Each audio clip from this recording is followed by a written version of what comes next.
Assalamualaikum warahmatullahi wabarakatuh. We are from Group Enchanted and we will present you regarding our PHD224 group assignment, a concept map about human immunodeficiency virus infection. You're probably wondering, what is human immunodeficiency virus? Well, actually, it is the same as HIV infection. Before we start, let me introduce you with the keys used in our concept map. Firstly, the triangle shape represents pathophysiology, whereas the oval shape represents clinical manifestation, and lastly, the square shape represents the treatment used in the management in HIV infection. Pathophysiology of HIV infection is classified into four stages, which consist of primary HIV infection, chronic HIV infections, advanced HIV infection, and lastly AIDS. Primary HIV infection started by the breach of HIV virus into the mucosa through the GP120 and GP41. For your information, GP120 and GP41 are HIV-specific glycoproteins that functionally assist the attachment onto the cell surface.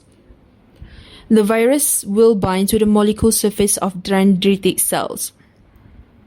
Dendritic cells are functionally collect and transport process antigens to the lymphoid tissue from the periphery. HIV virus will be easily transported to the lymphatic tissue. The virus will bind selectively to the surface of cell expressing CD4 molecules and cell of monocyte macrophage lineage. CD4 cell, or known as T cell, are white blood cells that fight infection and important component in immune system. Meanwhile, for macrophage cell is functionally present the antigen to the T cell. Destruction of CD4 cell and monocyte macrophage lineage cell cause the loss of healthy cell. Host cells are unable to take control of HIV replication, which later cause bursts of plasma viremia that later lead to the chronic HIV infection. Infection with the HIV seems to be becoming more complicated in terms of clinical manifestation. First, the primary HIV infection usually occurs for 2 to 4 weeks after exposure.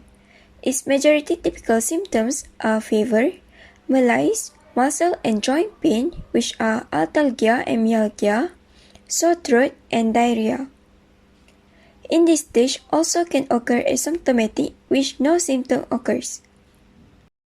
The other one of the clinical symptoms of HIV at the stage 1 is persistent widespread lymphadenopathy, or called PGL.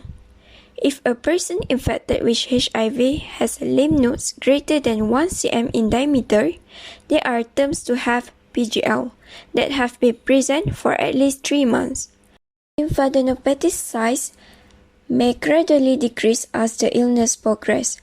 However, in case when lymph nodes are unusually large, a biopsy may be warranted in a HIV-positive individual. In chronic HIV infection, HIV disease will keep progressing due to the uncontrolled replication in early stage that constantly generate new virus. It will reach virus clinical latency where commonly for adults around 8 to 12 years. When reached the last stage of clinical latency, chronic infection progress to the advanced HIV infections. Next, the symptoms for chronic infection, or also known as asymptomatic infection, are itches and a general feeling of malaise, herpes zoster, seborrheic dermatitis, fungal nail infection of fingers, and recurrent respiratory tract infection such as RTIs, sinusitis, bronchitis, otitis media, and pharyngitis, and unknown cause of weight loss which lower than 10% of measured body weight. Advanced HIV infections, where the virus replicate more faster compared in chronic infection periods. It is because the isolated virus change co-receptor from CCR5 to CSCR4. Through CSCR4 co-receptor, viruses are able to grow quickly and produce high titer in culture. Use of CSCR4 can escalate virus ability to replicate more, wider range infection, and kill T cell more rapidly. Due to the rapid kill of T cell, CD4 cell depletion happens. Decrease in the CD4 cell count in the body lead to the last stage of HIV infection, which is AIDS.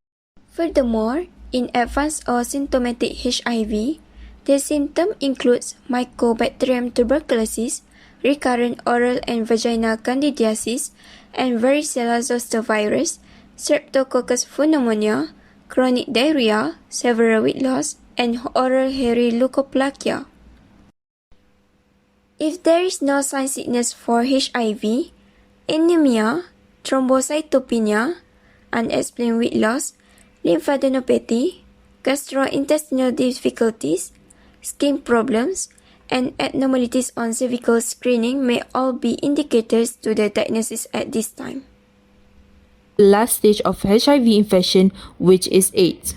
CD4 cell depletion is one of the reasons of immunosuppression occurred. Lastly, it also causes by the opportunistic infection, for example like pneumonia, tuberculosis, and candidiasis.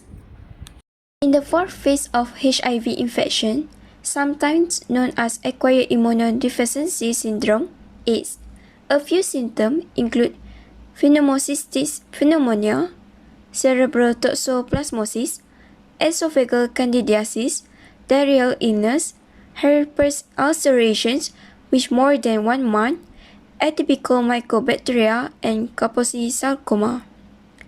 The symptoms for Kaposi sarcoma, such as cough, fever, difficulty breathing, hemoptysis, and chest discomfort. Now that we have covered the causes and symptoms of the disease, we move on to the treatment.